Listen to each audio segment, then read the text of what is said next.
All right, let's get to our top story. Tensions in Eastern Europe are escalating. Satellite images reveal Russia has built a bridge closer to the Ukrainian border.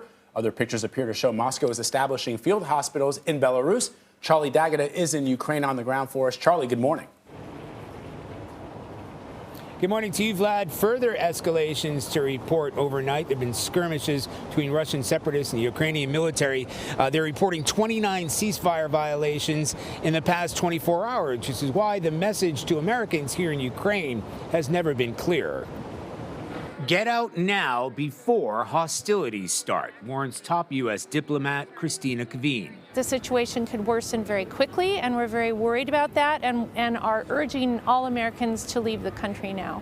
Made more urgent by those satellite images appearing to show even more Russian forces, including a new pontoon bridge just a few miles from the border with Ukraine. The U.S. Embassy in Kyiv shut down and relocated a core team to an undisclosed location here on Monday. We're going to do everything we can to help American citizens. We've been working very closely with other humanitarian organizations that might help with flows of not just Americans, frankly, but Ukrainians as well. Families have already begun to flee eastern Ukraine. Natalia and Alexei brought their young children here from Kharkiv, around 30 miles from the Russian border. And what made you decide that now is the time to go? It's not rather comfortable to sit at home with two children and wait something unusual. Nobody here in Lviv wants to see a war, but the city's mayor says they're ready. If the war breaks out and it's a full-scale invasion, are you prepared to take in? It is my duty. It is responsibility my city. And I open my door, I open my home. The entire city is opening its home, but praying it doesn't come to that. Now, we're told that city workers here have been encouraged to take up medical training, even firearms training. They've got about 3 months' worth of medical supplies. Emery? All right, Charlie, listen, Defense Secretary Lloyd Austin held a press conference earlier. He has been meeting with his NATO counterparts. He says that there is still a chance for diplomacy to work. My question to you, what diplomatic efforts are underway now?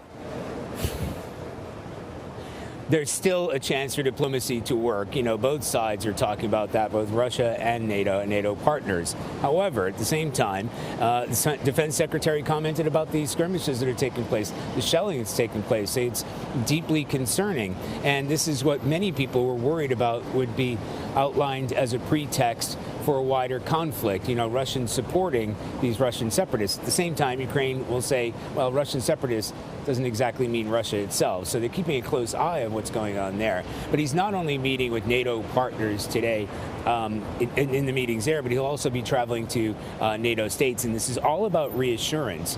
You know, as far as the Russians are concerned and the Baltic states, especially where I just came from last week, there really is only one player on the block, and that is the United States. So when the United States steps up and shows the support in terms of the thousands of troops that have come here along the border right here in western Ukraine, in Poland and parts of Romania, you know, bulking up some of the military hardware and equipment, it is to reassure NATO allies, but also to show Russia that America is serious about the escalation that's taking place. Charlie, one of the things that's fascinating to me about what's been happening over the last couple of weeks is how Ukrainians see their country as a vibrant, young democracy and how Vladimir Putin views it. In some ways, it feels as if Ukrainians are very forward-thinking about the direction they want their country to go. And Vladimir Putin is all about the past. I mean, you know, he's on the record as calling Kyiv the mother of all Russian cities, even though it's not in Russia. He feels a very strong connection to Ukrainians and Belarusians as well. Help me understand that. Ukrainians don't see themselves, maybe 10 or 15 years ago, that might have been sort of the issue. But for now, it seems as if they're sort of thinking about their future. And even if they join NATO or they don't join NATO, as a democracy, and Putin sees something very different.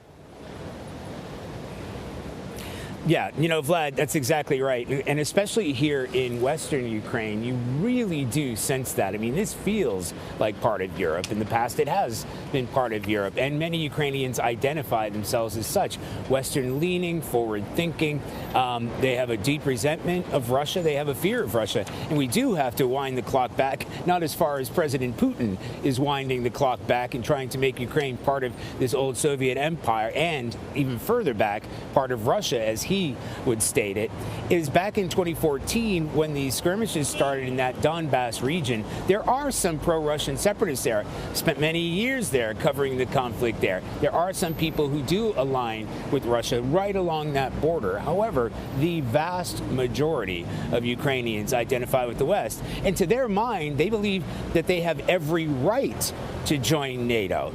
The government isn't quite that bullish. They understand how provocative that is to President Putin.